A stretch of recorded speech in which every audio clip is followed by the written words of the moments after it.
Spectrum പദ്ധതി ഏത് ബന്ധപ്പെട്ടിരിക്കുന്നു? ഓട്ടിസം ബാധിച്ച കുട്ടികൾ. കേരളത്തിലെ ആദ്യ വിദ്യാഭ്യാസ മന്ത്രി ജോസഫ് മുണ്ടശ്ശേരി. നീതി ആയോഗിൻ്റെ ഇപ്പോഴത്തെ അധ്യക്ഷൻ ആരാണ്? നരേന്ദ്രമോദി. സംസ്ഥാന ദുരന്ത നിവാരണ അതോറിറ്റിയുടെ ചെയർമാൻ മുഖ്യമന്ത്രി.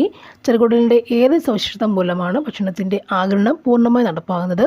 വില്ലെ. തലച്ചോറിൻ്റെ ഏത് ഭാഗമാണ് ശ്വസനം നിയന്ത്രിക്കുന്നത്? മെഡുല്ല. രക്തം കട്ടപിടിക്കുവാൻ സഹായിക്കുന്ന ധാതു ഏതാണ്? Ca. കാൽസ്യം. സന്ധികളിൽ യൂറിക് ആസിഡ് അടിയുന്നത് കൊണ്ടുണ്ടാകുന്ന രോഗം ഏതാണ്? സന്ധികളിൽ യൂറിക് ആസിഡ് അടിയുന്ന രോഗം ഏതാണ്? ഗൗട്ട്. ICDSൻ്റെ പൂർണ്ണരൂപം എന്താണ്? ICDSൻ്റെ പൂർണ്ണരൂപം എന്താണ്?